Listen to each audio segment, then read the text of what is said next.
Hi, I'm Liz Sweet. I'm the manager of the Guernsey Biological Records Centre, and today is World Wetlands Day. So to celebrate it, we thought, let's go to a local wetland and record a nice little video. Unfortunately, if you've been outside today, you might have heard it's quite windy, and all we got was wind in our video. So I'm now recording this from the comfort of my home office. Today is World Wetlands Day, so we decided to go to Lihou, which was made Guernsey's first Ramsar site in 2006. And we went there because a Ramsar site is a wetland site, and it's designated to be of international importance under the Ramsar Convention. Wetlands are areas of land that are saturated or flooded with water, either permanently, so all the time, or seasonally, and they can be fresh or salt water. There are a variety of habitats, including mangroves and marshes. Why are wetlands important? Well, for 5 main reasons. 1, they store and hold clean water. Effectively, they filter out pollution. 2, they keep people fed. 3, they give nature a home. There's a huge variety of life in wetlands. In fact, 40% of the world's species live and breed in wetlands. Number 4, they're critical to the world economy. Wetlands are, in fact, our most valuable ecosystem, providing services worth $47 trillion a year. At today's exchange rate, that's £34.39 trillion. And number 5, they keep us safe. They provide natural flood protection and regulate the climate. So let's talk a little bit more about the Lihou Ramsar site. It's 426 hectares, or 4.26 square kilometres, or 1.64 square miles, or just over 1,000 square acres. And this Ramsar site includes the Shingle Bank, Les Angulaires, the western end of the Lihou Headland, Lihou Island, the Clare-Mar and Columbus nature reserves, as well as the intertidal area and surrounding reefs and rocks in the marine environment. It's an internationally important bird area. There are bird nesting sites on Lisroy and Lihou for species like gulls, cormorants and oystercatchers. The public are asked to avoid these sites, which are clearly marked with signs and roped off areas.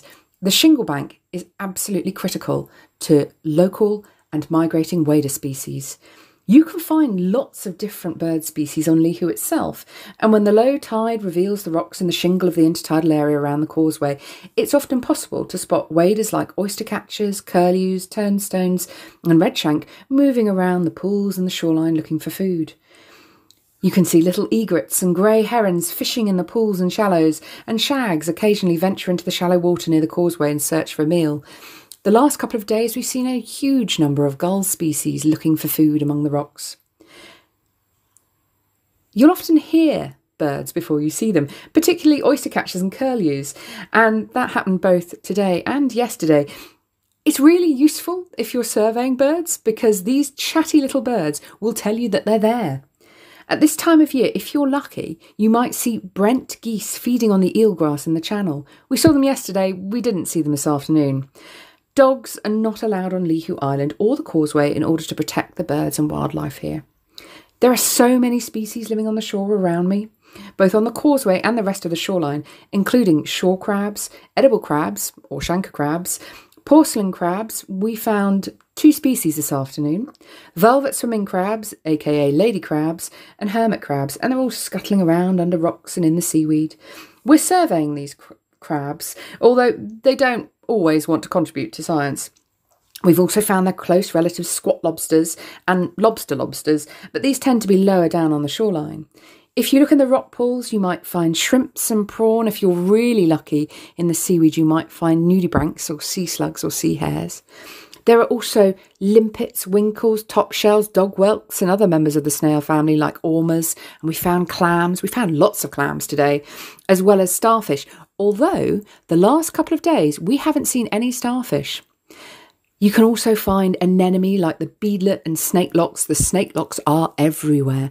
I think they are the most common anemone in this location. And you can also find a variety of worms, including the ragworm. If you look around Lihou Causeway at any time, you can see a lot of seaweed, or as some people call it, algae. And at first glance, you might think, it's generally brown and not very interesting. But in fact, the last time this area was surveyed, 214 different seaweed species were found, 5 of those species only live here. They haven't been found at any other site in the Channel Islands.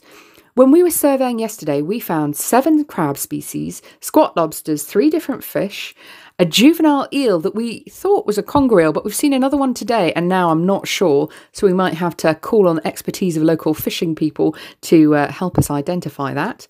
And 8 ormers yesterday. 6 of those ormers were on one rock.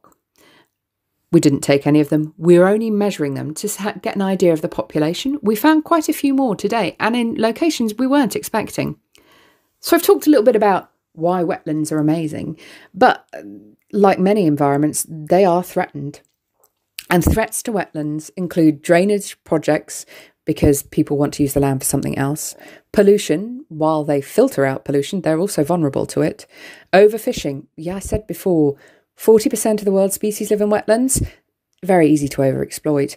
And talking of overexploitation, they get overexploited for other natural resources like marine aggregates. They're also threatened by invasive species. So at the Lihou Ramsar site today, we've seen a lot of sour fig, Carbobrotum edulis. This plant forms monocultures. So all that there is in one of these patches is that, and it creates a thatch underneath it that prevents native wildlife, native plants. It's hugely damaging, and it's in our Ramsar site. We've also seen in the intertidal area the invasive seaweed Sargassum muticum. This is different. In the UK, they did a trial study where they removed this invasive seaweed from a bay, and actually it came back worse. So with that particular invasive, the best thing to do is leave it alone. But with sour fig, we need to get rid of that. So I've talked a little bit about the threats to our Ramsar site. Well, they're threatened globally. Nearly 90% of the world's wetlands have been lost since the 1700s, and those remaining are disappearing 3 times faster than forests. They're our most valuable habitat. We really need to be looking after them better.